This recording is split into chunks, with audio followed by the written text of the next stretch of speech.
Okay, so let's move in the middle. Thank you so much, Sanju. In fact, they're going to set up the chairs so you and I can take a seat. Go ahead, Sanju. You know, it was incredible because you get a chance to open the innings, you do incredible things, you score hundreds, and then suddenly they ask you, hey, can you go back down to the middle? Can you go back to? Can you go back down to the middle? Can you not open the innings anymore despite scoring T20 international hundreds? But it's tough as an international cricketer to do that. How did you adapt to that situation mentally? First of all, good evening to everyone. I think feels really great to be a part of this beautiful setup. I think thanks a lot for inviting me here. Really feels special. And coming back to your question, yeah, I think when you wear that Indian jersey, I think you can't say no to anything. So I think I have really worked very hard to wear the jersey, and more importantly, to stay in their dressing room. I'll take a lot of pride in doing job for my country. So even if they want to bat me at number 9, maybe bowl some left-arm spin, I think I'm happy to do that as well. So whatever job for the country, I think I don't mind.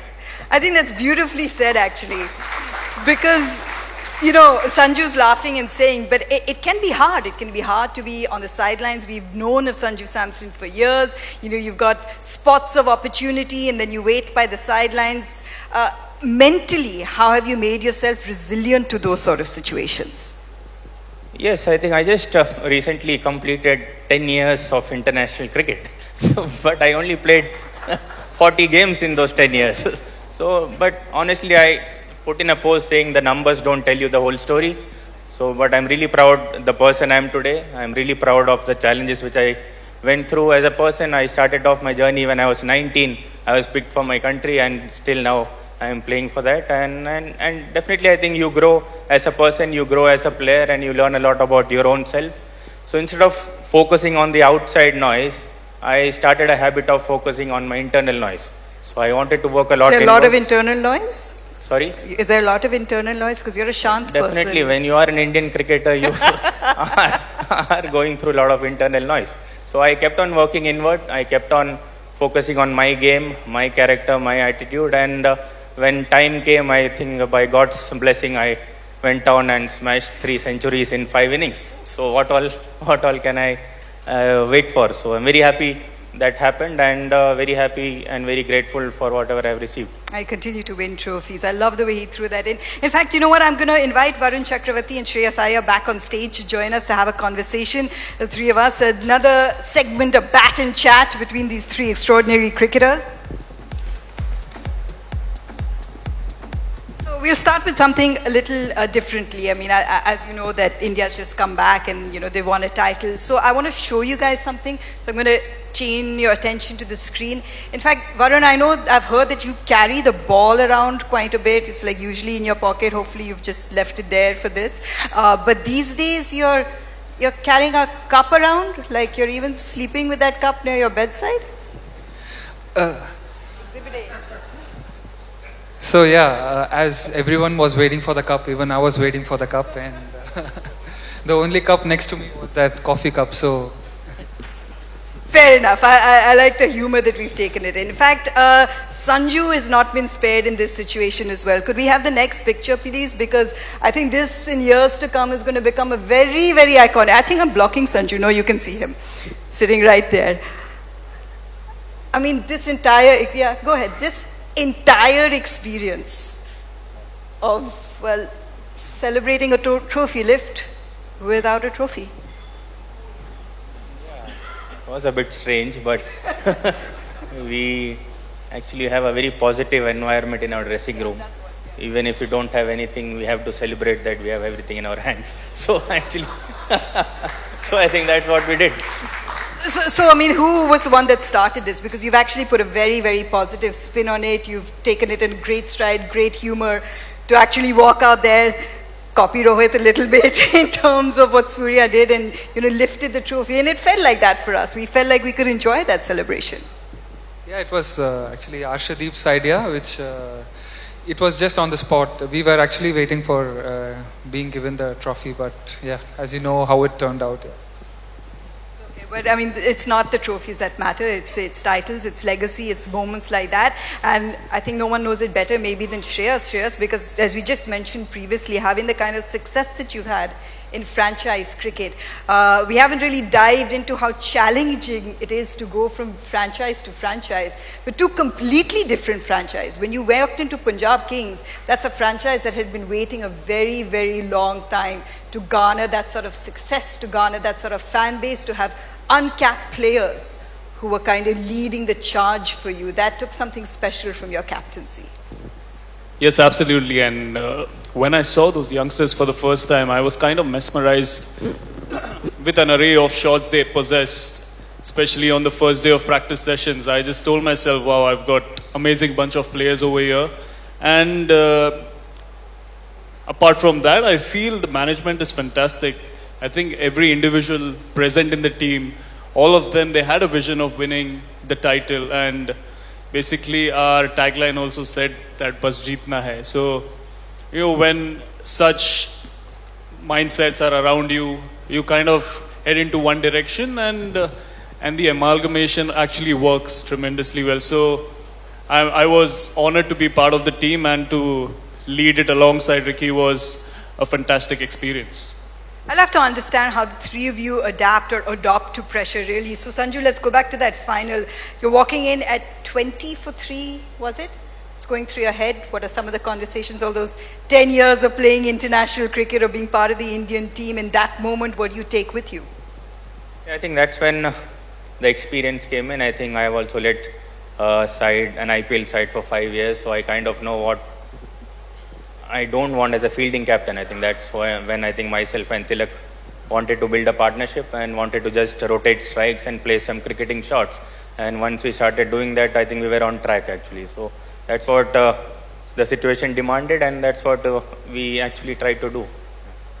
And to ensure that there's no big total, the conversations between you and Kuldeep, when there's a moment where you feel like the game is running away from you, batters are getting set, partnerships brewing, what were those conversations like? So if you had noticed the trend, all the teams in the Asia Cup, the first 8 to 10 overs, they were going bonkers batting. They scored almost 9 to 10 runs per over. But after that, the next 6-7 overs, it was very tough to score runs. So we knew that even though the team got to a good start, even if we have 1 or 2 breakthroughs here, we can curtail them. And from 102 for 2 or something, from there to getting bundled to 140, we planned it. The plan worked, didn't it? Shreyas, you have an incredible aura. Sometimes we describe it as a bit of swagger, but it's really cool. And we never really see you fuming. We don't really see you under pressure, and yet you've been in high pressure situations. What has been your mantra, especially when you're in leadership positions, to ensure that your team does thrive in pressure situations? Firstly, thanks a lot for the compliment. But I love pressure situation. I feel it's just an illusion that we create in our mind that we are in pressure, but when we embrace it, everything fades away. So that's my mantra, and I love to love to take the bull by the horns, and whenever I see all these athletes around me, how they thrive under pressure, it kind of motivates me as well to come to that level and also learn from the greats who are part of the team. So it's a learning curve all the time, and the more experience you gain, the more confidence you get from playing at different levels. And I feel that it's a journey. You keep learning every day, and eventually you want to transcend beyond your abilities. And transcending is key now, because Sanju, we go back to winning the T20 World Cup under Rohit's captaincy, and now there's a defense of that title that must happen next year. So it's a different aura, it's a different pressure, I guess, the tag of being the defending champions. Yeah, absolutely. I think, to be honest, we took around 16 years to win the T20 Cup. So it took around 16 years to have You better not make us wait that long anymore, okay? I don't think we have the patience for it. Yeah. So what I'm trying to say is that we took around 16 years to get a success formula, right? So that formula was set by Rohit bhai. So we just have to continue doing the same things. So I don't think we are trying anything different. So I was there with the team 1 month in the T20 World Cup, so I could see what is the team environment inside the dressing room, how easily people are communicated in the different roles people want to do, and just Surya is doing the same thing now, I think. So we are just trying to follow the footsteps of our seniors and wishing to get one more trophy soon back. Yeah. Keep that trophy cabinet flowing as well. And Varun, you will, of course, as all 11, you go back to especially the Champions Trophy. Rohit had a team of 11 match winners out there. And as I mentioned, you're a key one as well. The shorter format, there's a lot of competitions, a lot of global competitions that are coming up when it comes to the shorter formats, depending on conditions and your adaptability. I'd love to know what you would do in situations where you feel like conditions are not conducive to your bowling. Yeah, that is more often what I feel in IPL, as in I feel that most of the conditions are not suiting me. Even the ground that I play is Eden Garden, and I hope that they increase the boundary sizes. So that's all I can pray for, and I don't have much to say. Today's cricket is going in that direction, and people love sixes, and yeah, and my job is to not let them hit sixes. Yeah. Yeah, well, he likes hitting sixes against spinners as well. Both of them. Shreyas, I'll leave the word with you because as far as India is concerned, there's a big one-day series coming up and it's in Australia. Australia's always fun for us to watch. It's a competitive team as well. What do you enjoy about playing against Australia in Australia? What do you most personally look forward to? I haven't decided so far what I'm going to do, but I recently finished an A series tournament in Kanpur, and obviously everyone played fabulously over there.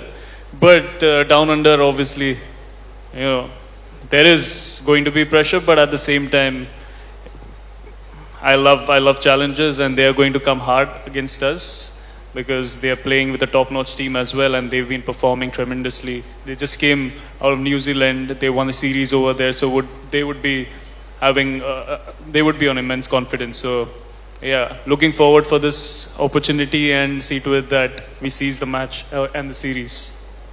Thank you to the three of you for joining us today. Congratulations on all your awards and thanks so much for your insights. All the best for the future. Sanju Samson, Shreyas Iyer and Varun Chakravarti.